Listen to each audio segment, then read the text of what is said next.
Oke, selamat pagi teman-teman. Berjumpa kembali dengan Mas Bro Tegal. Pagi ini mudah-mudahan kalian sukses, sehat semua. Dan saya akan memberikan info-info untuk kalian semua. Jangan takut kalian tidak cuan di PP. Secara fundament PP masih tetap terbaik dengan banyaknya orang-orang besar institusi yang siap masuk ketika sudah di ETF kan ya. Mohon maaf, malam saya bukan bermaksud menyinggung siapapun. Saya malam nyanyi banyolan janda-janda itu saya nggak swear, demi Tuhan saya tidak bertujuan untuk menyinggung siapapun, tapi hanya sekedar bercanda. Yang malam pada thread tentunya pada buntu, otaknya pada suntuk melihat koin Repdo naik sendiri, DAO naik sendiri, supaya cair otaknya, supaya pada gembira. Yang thread malu supaya pada cuan bisa berpikir yang lebih jernih, supaya cair otaknya ya. Bukan nggak ada tipe-tipe Mas Bro nyinggung sana sini, disinggung tiap hari itu udah hal biasa, tapi kalau nyinggung nggak ya, paling sedikit. Itu sedikitnya juga. Oke, untuk PP ini koin yang akan bermasa panjang, bukan hanya pam-pam sesaat. Kejadian seperti koin Repdo ini bisa kita jadikan pelajaran yang berharga ya.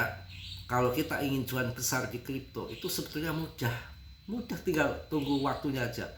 Coba seminggu naik 6.000% tuh. Si Repdo itu seminggu naik 6.000% lebih. Tapi bukan berarti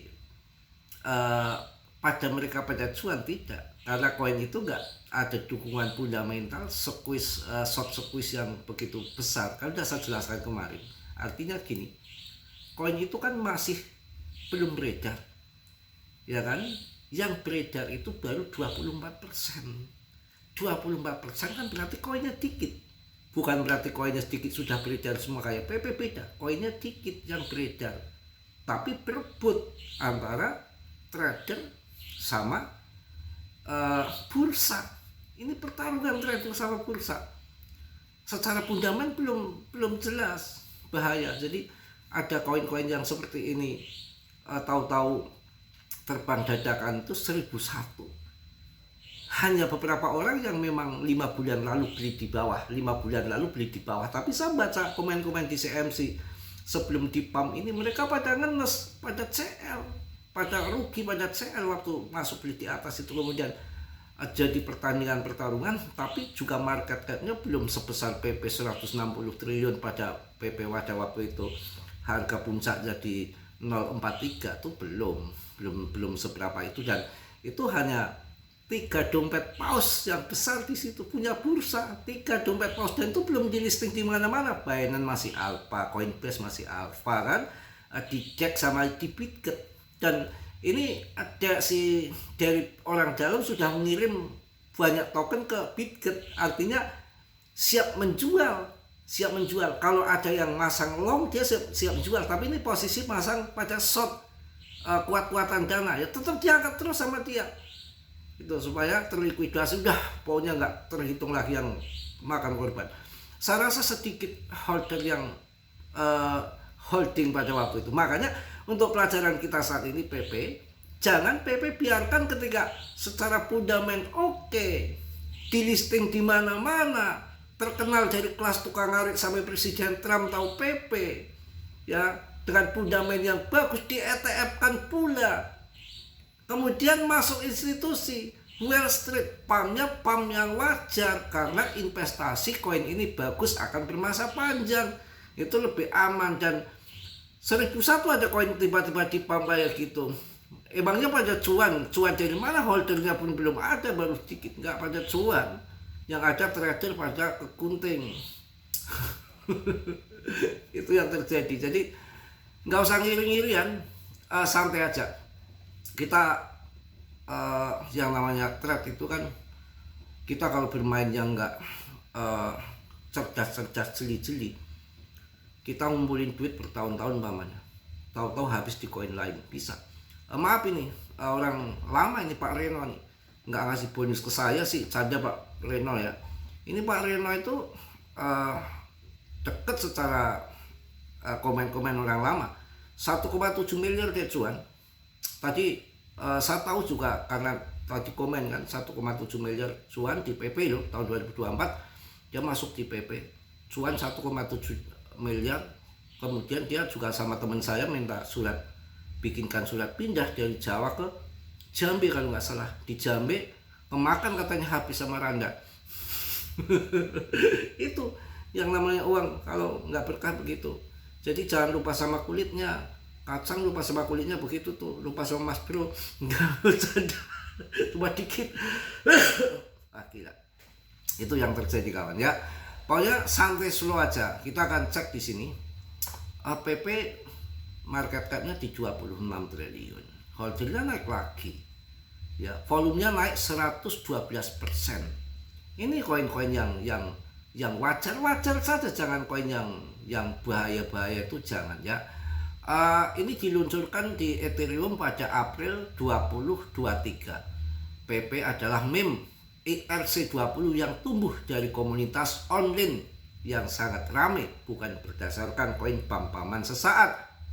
Nggak tahu juga sih DAO itu kuat 1 tahun ya. Kalau PP sudah teruji, sudah kuat sampai 3 tahun lebih ya. Kita bersabar saja ya.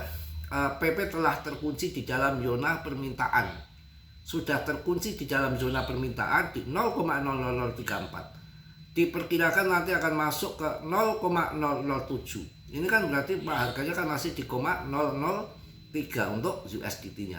Ini diperkirakan masuk di 0,007, artinya setengah ATH lewat. Mudah-mudahan akan segitu. PP bertahan kuat di level support dan membangun momentum. Akan breakout ke depan, bisa menargetkan zona 0,001500 bullish terbentuk ya. Jadi breakout ke depan, ini prediksi ya, tetap di riset sendiri karena dalam dunia kripto bisa berisiko tinggi cuan mendadak, bisa membeli mendadak, naik turun hal biasa. Tiba-tiba koin DAO di pump gila-gilaan seperti itu, uang lagi kumpul ke sana tapi belum mencapai ratusan triliun. Ya. Kemudian PP ini breakout yang kuat ini diperkirakan lagi terbentuk ke depan, bisa menargetkan 0,001.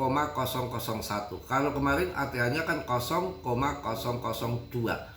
0,002. Kalau ini nanti masuk 0,0015 di USDC dengan 0 di belakang 4 digit, artinya di setengah ATH lah ya, setengah ATH. Makanya yang masuk sekarang beli di setengah ATH kan 150% nanti akan cuan. Ya pokoknya kita harus yakin seyakinnya ya. Kita harus yakin. Jadi PP menunjukkan dorongan yang sangat kuat ya. Kita akan lihat juga info-info di sini. Ini diperkirakan akan masuk 0,2 untuk si setengah TH itu mudah untuk untuk IDR ya 0,2. Mudah-mudahan kita cuan bersama lah ya. Kita cari koin-koin yang aman. Nanti kalau udah cuan PP ya bisa masuk BTC ya. Pokoknya yakin saja dengan PP. Apalagi kalau memang di ETF kan, dan untuk ETF sendiri ini bukan sesulit kayak yang sudah-sudah ya. Maksudnya kalau yang sudah-sudah kan dari ketua SEC-nya itu kan dari si Gary Gensler yang zaman si Joe Biden sama si Obama itu, memang kripto itu selalu dikatakan seperti sapi perah itu. Jadi tahu-tahu sedikit sekuritas. Tapi kalau ini dengan orangnya si Trump itu untuk di ETF kan sangat mudah, nggak perlu diragukan. Untuk Canary Capital mengajukan spot PP ETF ke SEC ini langkah besar untuk meme coin. Jadi bukan yang diajukan yang lain-lain, tapi koin yang penting itu ya desentralis, dan koin sudah beredar semua ini. Kalau kemarin Doge sudah di ETF kan, tapi kan nggak ada gebrakan harga, karena kalau masih di apa namanya masih apa namanya sentral itu kan ya, contohnya kenapa ETH nggak naik-naik kemarin 1.250 ETH dijual sama ini yayasannya kan, si Ethereum Foundation itu kan jual 1.250 Ethereum saja nilainya 47 miliar IDR-nya. Padahal simpenannya dia masih ada 126.000, yang dijual 1.250, nilainya 47 miliar lebih. Itu yang kemarin dijual sama yayasan Ethereum Foundation. Belum lagi dia masih punya stok koin itu masih punya 126.000 lebih. Apakah nggak ngeri? Ya alasannya untuk pengembangan project Ethereum. Untuk pengembangan project Ethereum itu ya biasalah, umpamanya ya memang untuk dikembangkan butuh biaya, project itu bakar uang, tapi kan sebagian mungkin ya tetap kan untuk ya bagi-bagilah kasarannya begitu. Ya kasarannya begitu. Makanya si Grayscale ini kan memberikan info bahwa dia mengurangi koin-koinnya dan dia itu lari ke AI. Jadi AI yang ada yang tulisannya AI itu, saya lupa AI apa itu ya, AI intelijen atau AI apa itu dari tahun 2017 juga nggak berkembang kawan. Seperti MetaPlace tahun 2021 itu kan ya ada raca-raca USM itu yang sampai ada macam-macam membuat gebrakan, ada game di situ, ada pokoknya MyMask yang jadi ininya daya tariknya, ada si Elon top project satu Binance, tapi nyatanya nggak masuk Binance. Satu mobil satu tuh hilang di raca itu. Saya jual mobil masuk raca, begitu yakinnya ternyata dengan real project itu. Setelah kita kaji bahwa percuma project sehebat apapun, teknologi sehebat apapun, tanpa uang percuma. Kalau debtnya carry, ya investornya masuk, ya koinnya jatuh harganya, investornya dikadarin mulu, debtnya jual. Debtnya kan punya koin banyak, tinggal jual doang. Kita beli di situ, debtnya jual. Karena untuk biaya makan, biaya project segala macam. Project itu bakar uang. Teknologi secanggih apapun, sehebat apapun, tanpa modal besar. Makanya didukung secara fundamental dalam dunia kripto, harus secara detail untuk memahami siapa yang debtnya, siapa punya dana besar, orang kiri terkenal, konsisten enggak. Itu penting ya. Contoh kita main lurah aja di sini, kalau duitnya enggak kenceng-kenceng orang besar, paling tidak fundament lurah pun dilihat di masyarakat orangnya baik ya, sering sedekah-sedekah, sering bangun jalan, uang sendiri, mencolok lah pokoknya, kegiatan sosialnya bagus, kemudian didukung dengan uangnya dia besar. Orang kaya sudah nggak jadi lurah itu udah nggak mikirkan gaji dari lurah, ini karena pingin punya jabatan aja ya, itu pasti desanya maju, holdernya maju. Kalau DPP itu sama aja seperti itu. Kalau kita lurah lurah yang tidak, ya orang udah pikirannya negatif saja, nembak sana nembak sini, nanti kalau udah jadi lurah ya pasti mengembalikan modal. Itu kasarannya orang ngomong seperti itu ya. Kejadian yang sebenarnya saya nggak ngerti, saya belum pernah merasakan jadi lurah. Kalau bapak saya dulu. Oke ya. Oke, kita lihat juga kita masuk koin-koin yang saya akan kasih kalian. Itu Aster, itu koin Jack loh, akan bermasa panjang. Itu koin Jack juga, Hyperliquid itu koin Jack juga, Hyper sama si Aster. Makanya kemarin kan ya, makanya ini kan diperdagangkan di Aster toh, si koin yang lagi rame si DAO ini kan diperdagangkan di Aster. Ngeri lah. Kalau tadi yang berani masuk ya silakan ambil risiko. Kalau saya mau cari aman, saya nggak berani masuk. Mending cari koin-koin yang jelas-jelas, jangan koin-koin yang ngasal lah. Nanti ada bagiannya masing-masing kok. Ya Solana itu juga koinnya Paus itu juga bagus. Solana itu bagus. Saya bahas dari 170.000 pada tahun 2022 lagi hancur, itu semua pada milih CoinBridge. Secara fundamental CoinBridge itu kalian harus tahu bahwa itu ada sell kontrak yang membuat harga hancur. Cardano boleh, yang hancur banget Polygon punya banyak Polygon. Ini yang Grayscale ini kan kartun, ini ternyata koin yang berbasic. Saya kan ngasih info masih harga 900-an ini koin kartun ini CC ini.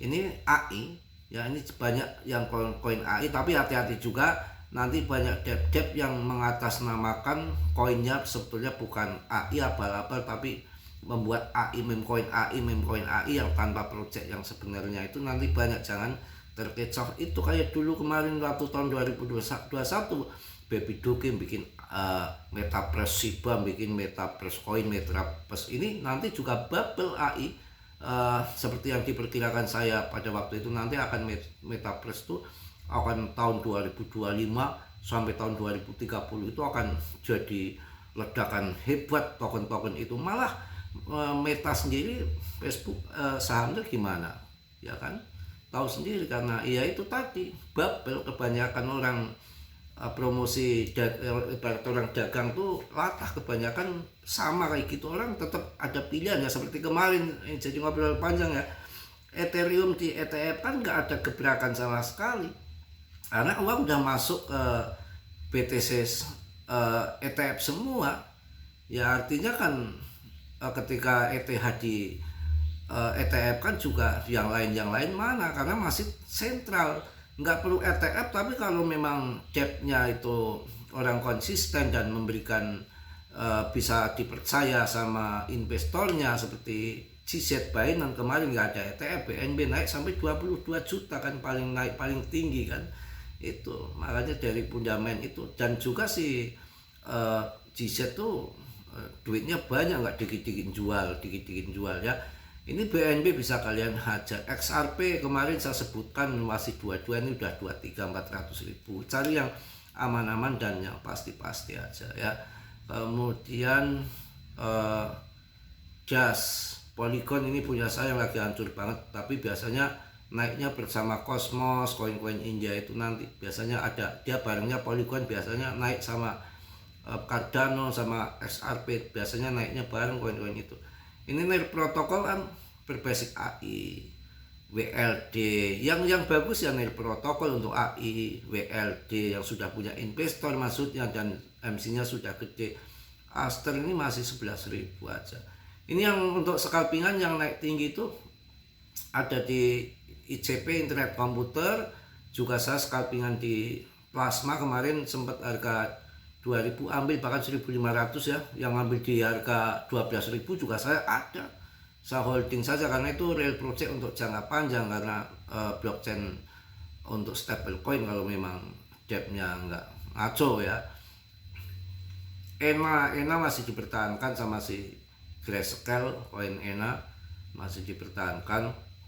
Tapi namanya Grayscale kan juga apa namanya, ini juga prediksi juga kan, tetap ada melesetnya dia. Yang dia holding koin-koin itu kan nggak semuanya sukses juga.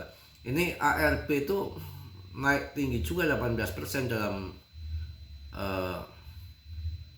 dalam satu minggu. Kemudian ini koin Just, koin ada lagi nih, baru lagi muncul nih, koin Just JST. Apakah ini berbasis AI? Bisa saja, soalnya ini koin-koin yang muncul koin yang aneh-aneh ya, yang tahu-tahu muncul.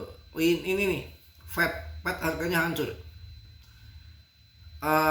Artificial super intelligent, ini artificial super intelligent aliansi namanya FED. Kalian tahu ya, rankingnya 82. Ini FED ini adalah koin AI yang pertama. Setelah FED ini muncul ya sama Nair protokol, sebenarnya bareng sama Nair protokol, hampir bareng kalau nggak salah selisihnya. Terus kemudian Nair protokol, kemudian yang baru kemarin adalah WLD coin ya. Itu WLD coin, WLD itu juga koin AI. Itu yang bagus, itu yang sudah ditengkot artificial super intelligent Allianz ini Fed rankingnya 82. Ini koin udah tahun 2017 tuh udah ada AI kawan. Kemudian koin just double knot seperti helium ini masih dipertahankan sama Grayscale Helium ataupun HNT. Ya, untuk virtual protokol kelihatannya disingkirkan juga dari si Grayscale. Ya, semua mereka ada pattern tersendiri dengan developernya, saya rasa main orang dalam. Untuk virtual protokol juga ini CoinDeck ya, kemarin ya semua bersaing. Kita harus yang ada dukungan besar, kayaknya ada dukungan besar CoinDeck itu. Yang pertama ya jelas Uniswap kan untuk decknya ETH. Kemudian CoinDeck lagi sih ini virtual protokol juga kurang ada dukungan. Yang didukung sama Binance malah si Aster. Jadi Aster investasi banyak di Binance investasi banyak di Aster. Artinya mungkin satu adalah tahu depthnya bagaimana sifat terjangnya, historinya itu pasti tahu, paling enggak teman juga, mungkin teman juga, kenal juga, itu memang banyak hal yang perlu kita pelajari. Ini token-token baru ini lagi naik tinggi. Koin-koin lama seperti Chile, CHZ ini juga belum turun. Ini ada Vanish token tiba-tiba nongol. Biasanya tanda-tanda koin yang akan dipump itu ketika koin itu jatuh, belum terkenal dan belum ada di top CMC papan top CMC 1 sampai 100, tahu-tahu masuk di situ di top CMC, biasanya tanda-tanda akan dipump. Tapi kalian cepat masuk dan nanti kalau udah cuan dijual, karena nggak semua juga yang masuk ke top CMC tiba-tiba akan bertahan di situ.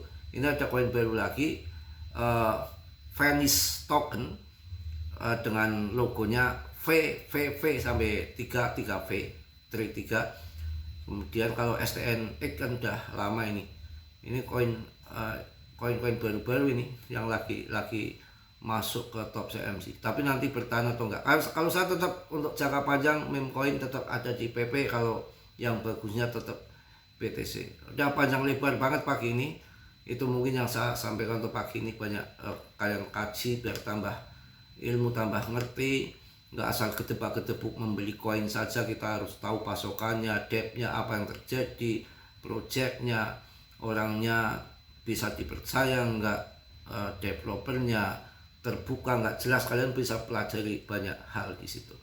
Kalau saya tetap meme coin di PP, saya rasa akan masuk ATH baru. Asal kita sabar nunggu waktu saja.